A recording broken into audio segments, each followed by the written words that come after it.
İkiliklə olma həmdəm, müşrik tək iki-ikidən vurmadan. Əsl səbəbi axtar Adəm, yetər çox gün əlamətdar mənə. Dahi Mövlana Divan-ı Şəmsdə olan bu qəzəlinin sonuncu beytində əsas bir məsələyə, fundamental bir məsələyə nəzər salır və bunu qəzəlin əsas sütunlarından biri kimi gətirir. Deyirlər ki, şair əsas ürək sözünü qəzəlin son beytində deyir, o təsadüfi deyildir. Düzdür, məncə qəzəlin ən güclü beyti o mövzuların gedişatının kulminasiya nöqtəsi öncəki beytlərdən biridir. O haqda söhbət eləmişik. Amma bu son beytdə bütün deyilənlərin, bütün istinad olunanların əsas təməlidir. Yəni, burada tək Allahlıqdan söhbət gedir.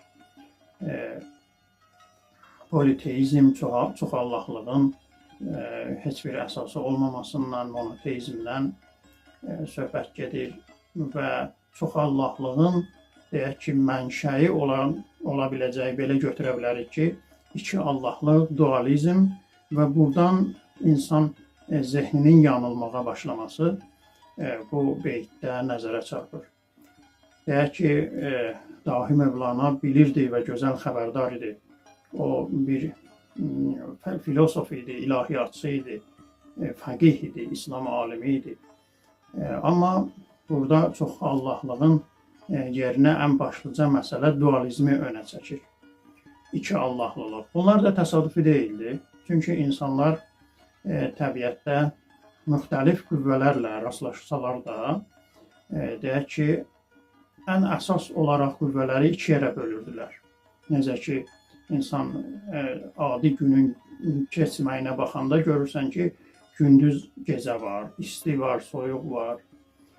İnsanlar yaxşı, pis, o iki anlayışlar var. Ümumiyyətlə, insan həyatında, dünyada bir ikilik mövcuddur, bir növbələşmə var və insan zehni buradan yanılaraq dualizmə düçar olur, iki Allahlığa düçar olur, xeyir və şərin mübarizəsi, xeyir qüvvə, şər qüvvə, zərdüştlüyün sonrakı, deyək ki, mərhələlərində iki Allahlılıq, atəşpərəstlik məsələsinin qabağa gəlməsi burada meydana çıxır. Yəni, əslində bunun bir təfəkkür biologiyasını axtarır Mövlana.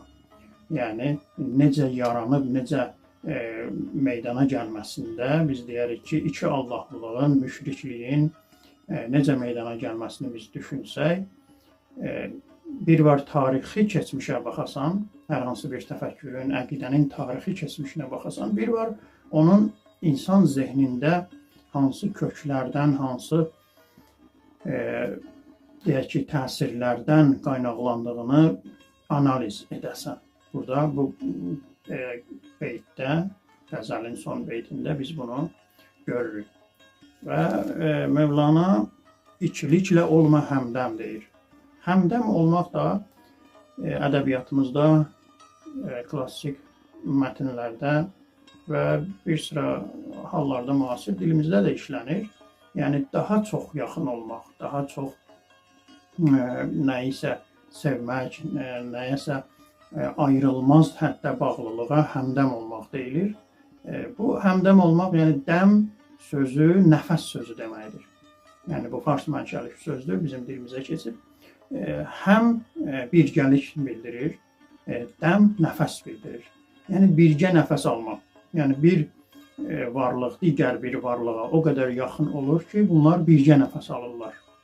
Bir yerdə nəfəs alıb çəkməkləri də hətta bir yerdədir. Yəni, bu yaxınlığın, məhəbbətin, birgəliyin, deyək ki, ən yaxın formasını, ən yüksək formasını göstərir həmdəm olmaq, nə iləsə həmdəm olmaq. İnsan fikri, insan təfəkkürü bir sıra şeylər fikirləşə bilər.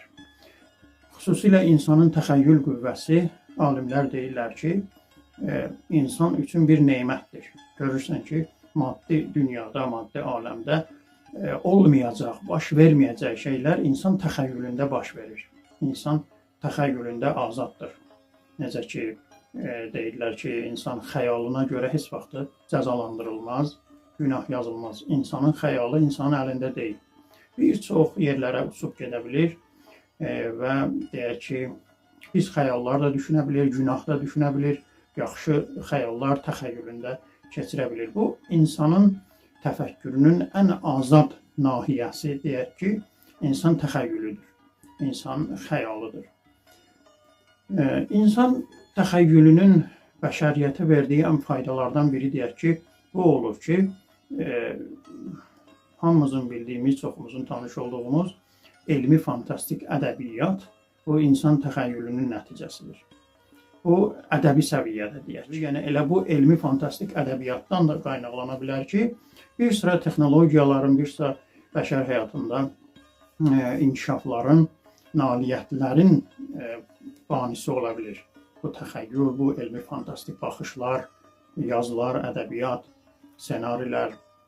Məsələn, fransız yazıcısı Jules Verne'in əsərlərinə baxanda təhlilçilər belə qeyd edirlər ki, bir sıra texnologiyaların yaranmamışdan qabaq öncə Jules Verne'in əsərlərində elmi fantastik janrında yazırdı daha çox. Görmək olurdu bunu. Məsələn, insanın kosmosa səyahəti, bir sıra varlıqların mövcudluğu öz təxəyyülünə əsaslanaraq bunu yazırdı. Təqribən 1800-cü illərdə yaşamış bir fransız yazıcı 19-cu əsrdə bir sıra öz təxəyyülü ilə gedib çatdığı deyək ki, həqiqətləri deyək və yaxud bir sıra mövzuları, məsələləri sonrakı əsrlərdə, 20-21-ci əsrdə onların həyata keçdiyinin şahidi oluruq. Buna görə də bu həm ilham verici ola bilir, həm insan üçün deyək ki, cəhd edir insan. Hər hansı bir şeyin deyək ki, həqiqi həyatda, real həyatda mövcud olmayacağını insan görəndə başlayır onu təxəyyül etməyə ki, kaş olaydı, kaş belə olaydı. Bu, təxəyyülün yaxşı cəhətləridir və ona görə də bunu xüsusilə izah etdim ki, bəziləri valideynlər mi deyək, bəzi tərbiyəçilər deyək, bəzi insanlar təxəyyülə pis baxırlar, onu insanda, uşaqda, yeniyetmədə qabağını almağa çalışırlar. Bunu fikirləşmə, bu pis fikirlər və s. Əlbəttə, təxəyyül pis fikirlər də insanın zehninə gətirə bilər. Onlardan biri də bu, deyək ki, təbiətdə olan ikilikdir. İkilikdir ki, insan gecə-gündüzü görür, yaxşılıqları, pislikləri görür, xəstəlikləri, məhrumiyyətləri və digər tərəfdən xoşbəxtlikləri, uğurları görür həyatda, nailiyyətləri görür. Hər bir iş bir tərəfdən yaxşı alına bilir, bəzən pis alına bilir. Hər bir cəhd, hər bir hadisə bəzən yaxşı, bəzən pis deyək ki, nəticələrlə, sonluqlarla və gedişatda olan proseslərlə müşayiət oluna bilir. Bu yaxşı pisi insanlar öz həyatlarında həmişə görüblər. Təbiət hadisələrindən yaxşılarını, pislərini tufan, zəlzələ, fəlakətlər adlandırıblar. Yaxşılarını günün çıxması, güllərin, çiçəklərin açması, bahar fəsli, meyvələrin verməsi. Yaxşı və pisi insan təbiətdə görür, özündə görür. Və insanın xəyal qüvvəsi, təxəyyülü, artıq təfəkkürü bunu araşdırmağa başlayır. Təsəvvür edin, araşdırma primitiv olarsa, araşdırma deyək ki, hər hansı bir yol göstərənin olmaması ilə olarsa, insan bir yerə əli çatmadıqda artıq təxəyyül qurmağa başlayır və keçmişdə hələ Yunanistanın Olimp dağındakı allahlarına, miflərdə qeyd olunan allahlara biz işarə etmişik. İnsan təxəyyülünün məhsulu olaraq yaranır. Hər bir qüvvəyə, hər bir fəlakətə, onun arxasında nəsə bir qüvvənin olmasını insan təxəyyül edir və bir tərəfdən də öz fikrinin, təxəyyülünün, xəyalının suallarını cavablandırmaq üçün, cavab tapmaq üçün bir qüvvə yaradır və ona fövqəltəbii qüvvə olaraq inanır. Və iş buradan başlayır elə. Yəni, Dahi Mövlana necə deyir, ikiliklə olma həmdəm, müşrik tək iki-ikidən vurma dəm. Dualizm adı ilə bu yazılarda keçir. İnsan bu ikilikləri görür həyatında və deyir ki, yəqin ki, bunların hər birinin arxasında böyük bir qüvvə var və bu qüvvələr arasında mübarizə gedir və buradan iki Allahlılıq, Allaha şərik qoşmaq, deyək ki, dini ədəbiyyatımızda belə adlanır. Buradan yaranmağa başlayır. Sonra çoxallahlılıq da məncə, mənim təfəkkürümə görə, mənim fikrimə görə elə bu dualizmdən qaynaqlanır. Çünki məntiqi cəhətdən də düşünəndə bir şey 2 ola bilməsə, necə 3, 4, 5 ola bilər? 3-ə, 4-ə, 5-ə gedən yol elə 2-dən keçirdi. Buradan başlayır insan həyatında əsl səbəbi itirmək. Mövlana deyir ki, əsl səbəbi axtar Adəm, ikiliklə həmdəm olmaq. Yəni, həmdəm olmaq məsələsində mən təxəyyül mövzusunu önə çəkdim. Fantastika, fantaziya daha doğrusu, xəyal etmə. İnsan xəyal edə bilər. Hətta fəlsəfə bəhslərində bunlar gəlib ki, deyirlər ki, paradoks mümkün deyil. Nəyinsə bir-birinə zidd olan anlayışlar həyatda yoxdur. Ya biri var, ya biri yoxdur. Amma onun təsəvvürü mümkündür. Deyək ki, Allahın şəriki, yəni Allaha ikinci bir Allah, dünyanı idarə edən dualizmə etiqad bəsləmək, yəni bu real həyatda yoxdur. Yəni real həyatda Allahla birgə digər bir Allah olsun, dünyanı idarə etsin, yoxdur. Amma təsəvvürdə var, təsəvvür etmək mümkündür. Onu başa düşmək üçün təsəvvür etmək mümkündür. Məsələ buradadır. Xəyal qüvvəsi bura qədər gedir və burada heç bir günah yoxdur. Amma o xəyal qüvvəsi ilə insan həmdəm olarsa nə olur? O bir əqidəyə çevrilir. Yəni Mövlananın bu beytinin o möhtəşəm nöqtəsi buradır. Demir düşünmə, olmaz. İnsanı düşünməkdən uzaqlaşdırmaq, düşünməyi insana qadağan etmək ən böyük zülümdür insana. Dediyim kimi, bu yaradan tərəfindən bizə verilmiş təxəyyül, bizə verilmiş fikir haralara gedir, uçur, bizə aparır, zamanları, əsrləri önləyir və bizə nailiyyətlər gətirə bilər, nə çox vaxtlarda ola bilsin. Amma deyək ki, bu təxəyyül hər yerə getdisə, biz edə bilərik onunla həmdəm olaq. Deyək ki, bəli, bu təxəyyül düzdür və davamlı şəkildə o təxəyyülü fikirləşək və artıq o bir əqidəyə çevriləcək. Deyir ki, filosoflardan biri çox başın ağrıdır, çox baş sındırır və Allahını tanıyır. Gəlir bir ömür sürür ki, o ömründə əsl səbəbi bilir nə olan şeydir. Və dünyadan köçür yaşlı bir filosof. İndi bunu yarı həqiqət, yarı lətifə kimi danışırlar. İbrətli bir lətifələrdəndir, hikmətli yumordur daha doğrusu. Qəbr evində bunu qoyurlar qəbrə, dəfn edirlər, gedirlər. Qəbr evində o sorğu-sual edən iki mələklər gəlirlər bu filosofun yanına. Soruşurlar ki, bəs sənin Allahın kimdir? Nəkir və Münkir adlı iki mələk. Allahın kimdir? Bu filosof deyir ki, Ustuqussun fəvqə ustuqussatil uvəl. Ərəb dilində, kitablarda, mənbələrdə belə yazılır. Bu mələklər baxırlar bir-birlərinə ki, bu nə danışır, biz bunu başa düşmürük. Filosofun danışıqlarının hər kəslər və başa düşmürlər. İkinci dəfə deyir, gəl soruşaq. Bu mələk deyir, oğrusuna gəl bir də soruşaq, görək nə deyir, dəqiq başa düşək. Deyir ki, bəs Allahın kimdir? Yenə də bu həmən cavabı verir. Deyir, Ustuqussun fəvqə ustuqussatil uvəl. Mələklər gəlirlər Allahın yanına. Deyirlər, ey bizim Rəbbimiz, sənin bu bəndən dünyadan köçüb, sən də bizi vəzifələndirmirsən ki, bundan sorğu-sual eləyək. Allah kimdir, Peyğəmbərin kimdir, kitabın kimdir, Kəbən haradır, qiblin haradır. Deyir, bu bizə bir cavablar verir ki, biz bir şey başa düşmürük bundan.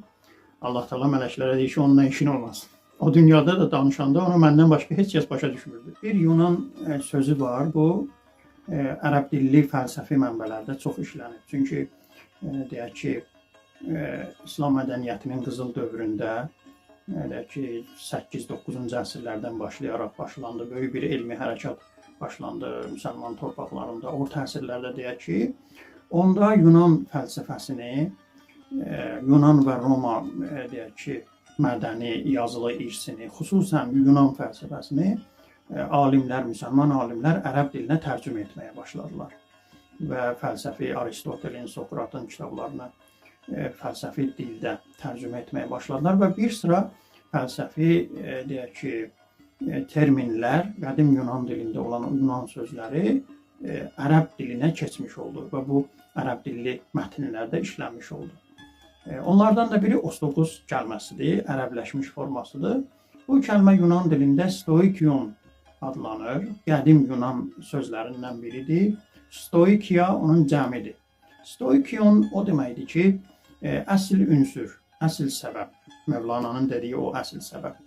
O zamanlar bundan məqsəd bu idi ki, təbii ki, o zamanlar Mendelevin elementlər cədvəli hələ ixtira olunmamışdı. Elementlər bu qədər bir-birindən parçalanıb, analiz olunub, kiçik hissələrdə tapılmamışdılar. O zaman od, torpaq, su, hava bunları əsas elementlər bilərdilər, əsas ünsürlər bilərdilər. Və bunlara stoikion deyərdilər qədim Yunan fəlsəfi mətnlərində.